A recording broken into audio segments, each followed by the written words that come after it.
Hi అండి. Evening పిల్లలకి snack item కింద ఈ రెసిపీ అయితే పర్ఫెక్ట్ ఉంటుందని చెప్తానండి. రెసిపీ నేమ్ వచ్చి లాస్ట్లో చెప్తాను, ముందైతే ప్రాసెస్ చూసేయండి.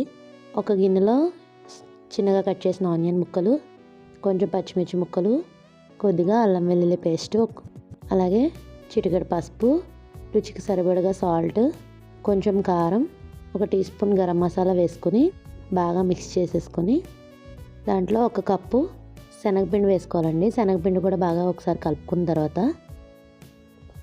1 or 2 ఎగ్స్ తీసుకొని శనగపిండిలోనే వేసుకొని బాగా బీట్ చేసేసుకోవాలి. మీకు ఓన్లీ ఎగ్సే కావాలనుకుంటే ఎగ్స్ వేసుకోవచ్చు, లేదంటే కొంచెం వాటర్ వేసుకొని కూడా బాగా కలుపుకోవాలండి. మనం దోశ అట్టు వేసుకుంటాం కదా, అట్టు వేసుకొని కన్సిస్టెన్సీ వచ్చేలాగా కలుపుకోవాలి. నేను వీడియోలో చూపిస్తున్నాను కదా, అట్లా కలుపుకోవాలి. ఇలాంటి స్నాక్ ఐటమ్స్ కావాలంటే మన ఛానల్లో చాలా ఉన్నాయండి, మన ఛానల్లో ఒక లుక్ వేసేయండి. ఇలా ఫైనల్గా దోశ బ్యాటర్లో కలుపుకున్న తర్వాత స్టవ్ పైన ప్యాన్ పెట్టుకొని, ప్యాన్ హీట్ అయిన తర్వాత కొంచెం ఆయిల్ వేసుకొని ఇది దోశలాగా వేసుకోవాలండి. కొంచెం అట్లాగా వేసుకోవాలి. అట్లాగా వేసుకొని అటు ఇటు కొంచెం కాల్చుకొని తీసేసుకుంటే బ్రౌన్గా అటు ఇటు కొంచెం ఫ్రై అయినట్టుగా కాల్చుకొని తీసుకుంటే మన శనగపిండి ఎగ్ అట్టు రెడీ అయిపోతుందండి.